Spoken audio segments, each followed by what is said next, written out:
Listen up, everybody. Green card holders, you can travel outside the United States without fear. That's right.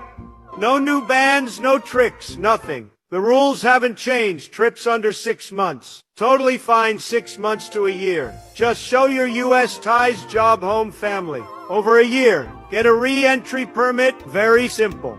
Now about the travel ban. Everyone's talking about huge headlines. The June 2025 proclamation can green card ለማግኘት እዚህ ሆናችሁ የግሪን ካርድ ፎርም አፕሊኬሽን ወደ ኤምባሲው መላክ ትችላላችሁ።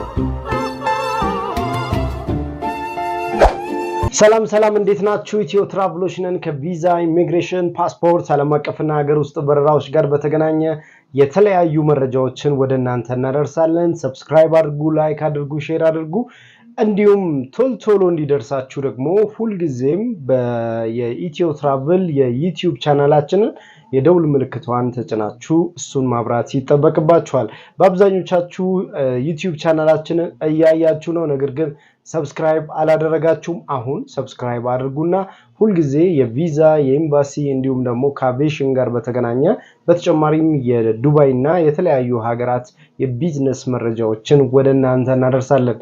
ሰብስክራይብ በማድረግ ቤተሰብ ሁኑ፣ አብራችሁን ቆዩ።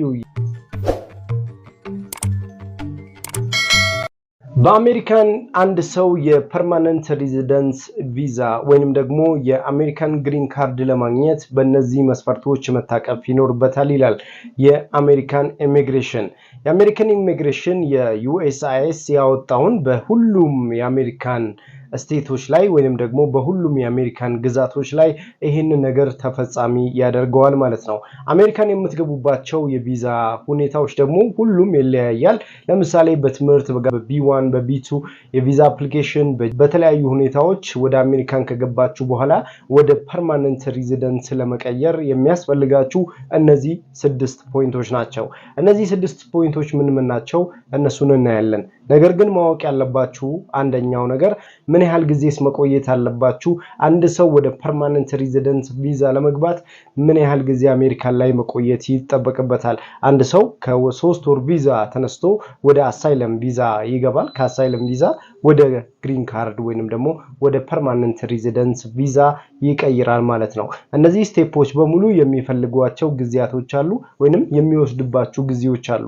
እነዚህን ማወቅ ይጠበቅባችኋል እንደገባችሁበት የቪዛ አይነት ማለት ነው። ለምሳሌ አንድ ሰው በትምህርት በኤፍ1 የቪዛ አፕሊኬሽን ወደ አሜሪካን ከገባ በኋላ ትምህርቱን እየተከታተለ ወደ ግሪን ካርድ ፎርም መቀየር አይችልም፣ ምክንያቱም ትምህርቱን መጨረስ አለበት። ሁለተኛ ለሱ ደግሞ ተያያዥ የሆነ ካምፓኒ ሊያገኝ ይገባዋል ወይንም አሜሪካን ከግራጁዌሽን በኋላ እዛው ለመቀጠል የሚሞላቸው ፎርሞች አሉ። ለምሳሌ ልክ እንደ I-130 ፎርም አይነት መሙላት ይጠበቅበታል ማለት ነው። እነዚህም ፎርሞችን ተከትሎ ሄዶ ነው ወደ ፐርማነንት ሬዚደንስ መግባት የሚገባው ማለት ነው። ለምሳሌ F1 ተማሪ ከነበረ ወደ አሳይለም ቪዛ መጠየቅ አይገባውም፣ ምክንያቱም አሜሪካን ሀገር ላይ በትምህርት ቆይታ እንደነበረው የሚያሳዩ ዶክመንቶች ስላሉት ወይንም ስቶሪዎች ስላሉት ያንን ማሳየት ይጠበቅበታል እንጂ ወደ አሳይለም መግባት አይጠበቅበትም። ካርድ ፎርም መሙያውን ምን መስፈርቶች አሉት? እነሱም በዝርዝር እናያለን። በመጀመሪያ የአሜሪካን የግሪን ካርድ በፋሚሊ ቪዛ አፕሊኬሽን ወደ አሜሪካን መግባት ይጠበቅበታል። በዚህ ደግሞ በውስጡ የተለያዩ የቪዛ መጠይቆች አለው። በልጅ፣ በጋብቻ፣ በቤተሰብ፣ በንግድ፣ በስራ እንዲሁም በትምህርት በተለያዩ ስራዎች ወደ አሜሪካን መግባት ይጠበቅበታል። እንዲሁም የዲቪ ሎተሪን ጨምሮ ማለት ነው የኢምፕሎይመንት ፍቃድ ሊኖረው ይገባል። እነዚህ ሁሉ የፐርማነንት ሬዚደንስ ወይንም ደግሞ የግሪን ካርድ ፎርም መጠየቂያ ወይንም ደግሞ ወደ አሜሪካን በእነዚህ አይነት ፎርሞች ወይንም በእነዚህ አይነት መስፈርቶች ወደ አሜሪካን ከገባችሁ በኋላ ወደ ፐርማነንት ሬዚደንስ የምትቀይሩ በሁለተኛ ደረጃ የምትሞሏቸው ፎርም ወይንም ደግሞ አፕሊኬሽን ሬጂስተር I-485 ፎርምን ተሞላላችሁ ማለት ነው። I-485 ፎርም ሬጂስተር ካረጋችሁ በኋላ ቀጥታ ወደ ሜዲካል ሬጂስትሬሽን ነው የምትሄዱት። በዚህ የሜዲካል ሬጂስትሬሽን ደግሞ የምትሞሉት ፎርም አለ ለሜዲካል ለማመልከት ማለት ነው። አላማው ለግሪን ካርድ ሆኖ ግሪን ካርድ ለማግኘት ደግሞ የሜዲካል ማረጋገጫ ፎርም አለ። I-693 ፎርም መሙላት ይጠበቅባችኋል። ይሄም የግሪን ካርድ የሜዲካል ውጤታችሁን ለአሜሪካን USCIS ወይንም የአሜሪካን ኢሚግሬሽን የምታቀርቡበት በሶስተኛ ደረጃ በምትኖሩበት ስቴት ወይንም በምትኖሩበት ፐብሊክ ሰርቪስ የናንተን ማንነት የሚያሳይ ከወንጀል ነፃ መሆናችሁን የሚያሳይ ዶክመንት ማቅረብ ይተበቅባችኋል ከ18 ዓመት በታች ከሆናችሁ በፋሚሊ ወይንም በአሳዳጊያችሁ በኩል የምታገኙት ይሆናል እንደገለጽኩላችሁ I-693 ፎርምን ይዛችሁ ቀጥታ የሜዲካል ማረጋገጫችሁንና እንዲሁም ከወንጀል ነፃ መሆናችሁን የሚያሳዩ ዶክመንቶችን ይዛችሁ ቀጥታ እነዚህ ሶስት ዶክመንቶችን ማሟላት ይተበቅባችኋል በአራተኛ ደረጃ ላይ እንዳላችሁ ወይንም ደግሞ ስለናንተ የሚያብራራ ዶክመንት ማዘጋጀት ይተበቅባችኋል አሜሪካን እንዴት እንደገባችሁ የመጀመሪያው ነገር ከዛ ደግሞ አሜሪካን ከገባችሁ በኋላ ምን እየሰራችሁ እንዳላችሁ ለምሳሌ ቤተሰብ ለማየት ሊሆን ይችላል በአምስተኛ ደረጃ ላይ ቃለ መጠየቅ ነው ይሄም ኢንተርቪው በአሜሪካን USCIS የአሜሪካን ኢሚግሬሽን ለናንተ ቢሮ በአካል ሄዳችሁ ቃለ መጠየቅ ያደርግላችኋል ማለት ነው ያ ማለት ኢንተርቪው ይኖርባችኋል ማለት ነው እዚህ ኢንተርቪው የፐርማነንት ሬዚደንስ ቪዛን ኢንተርቪው በቀጣይ ቪዲዮ ይዤላችሁ መጣለሁ ምን ናቸው ኢንተርቪው ላይ የምትጠየቋቸው ጥያቄዎች የሚለውን ሌላ ጊዜ ወይንም ደግሞ በቀጣይ ቪዲዮ ይዤላችሁ መጣለሁ ማለት ነው በስድስተኛ ደረጃና የመጨረሻው ከናንተ የሚያስፈልገው በቃለ መጠየቁ ላይ የሚያስፈልጉ ዶክመንቶችን ይዛችሁ መገኘት ይተበቅባችኋል አሳዳጊ ከሆናችሁ አሳዳጊነት ያላችሁን ፍቃድ በፍርድ ቤት በኩል ያጸደቃችሁትን ማቅረብ ይተበቅባችኋል አሳዳጊ ደግሞ ሆናችሁ ለራሳችሁ ከ18 ዓመት በላይ ከሆናችሁ ደግሞ እጃችሁ ላይ ያሉትን ዶክመንቶችን ማሟላት ይተበቅባችኋል ማለት ነው እነዚህ ዶክመንቶችን 6 እነዚህ ዶክመንቶችን አሟልታችሁ የአሜሪካን ፐርማነንት ሬዚደንስ ቪዛ ወይንም የአሜሪካን ግሪን ካርድ ፎርም ማግኘት ትችላላችሁ ወይንም ደግሞ ፕሮሰሱን መጀመር ትችላላችሁ ማለት ነው እነዚህን ፕሮሰሶችን አልፋችሁ በፐርማነንት ሬዚደንስ ቪዛ ምንድነው የምታገኙት ጥቅም የሚለው ነገር አብረን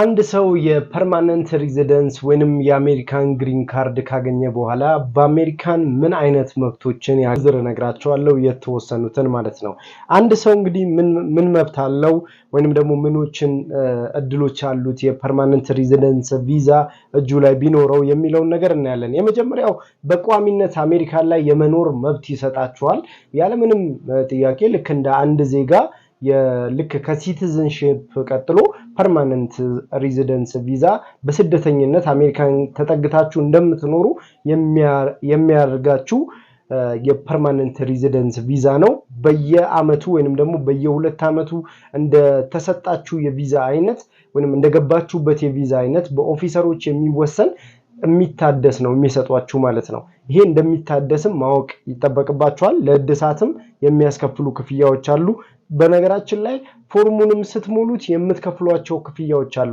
ለምሳሌ ለሜዲካል ትከፍላላችሁ ለፖሊስ አሻራ ትከፍላላችሁ እንዲሁም ደግሞ ለራሱ ለኢሚግሬሽኑ የምትከፍሏቸው ክፍያዎች አሉ በራሳችሁ ሄዳችሁ በጠበቃም በኩል ሄዳችሁ የምትከፍሏቸው ክፍያዎች ይኖራሉ ቋሚነት የመኖሪያ ፍቃድ ታገኛላችሁ በማንኛውም ስራ ላይ መስራት ትችላላችሁ እንዲሁም ደግሞ በተለያዩ አሜሪካን ውስጥ ባሉ ስቴቶችና ከአሜሪካን ውጪ ባሉ ሀገራቶች ላይ የመግቢያት ፍቃድ ይሰጣችኋል ማለት ነው ፓስፖርታችሁን መቀየር ትችላላችሁ ለምሳሌ አንድ ሰው ፓስፖርት መቀየር አይፈልግም ከኢትዮጵያዊነት ነው የሚወጣው ኦልሞስት አሜሪካዊ ነው የሚሆነው አንዳንዶቹ መቀየር አይፈልጉም ምክንያቱም ቢያንን ግሪን ካርዷን ብቻ ይዘው የኢትዮጵያን ፓስፖርት ኢትዮጵያዊነታቸውን መቀየር አይፈልጉም አንዳንዶቹ ደግሞ ያው ፈልገን ሳይሆን ተገደን ነው ኦሬዲ በቃ አሜሪካናዊ መሆን አንፈልግም ግን ደማችን ነው ዋናው ደም ነው ስለዚህ አሜሪካናዊ ኢትዮጵያዊ ነን በደም ኢትዮጵያዊ ነን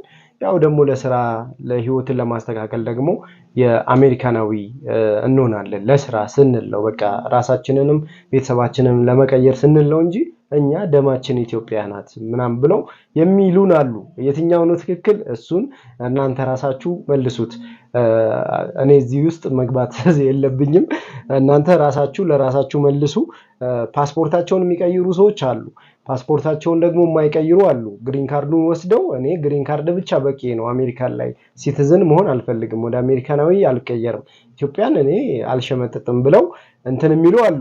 እናንተ የቱ ጋር ናችሁ? ያው መልሱ ለእናንተ ተዋለው።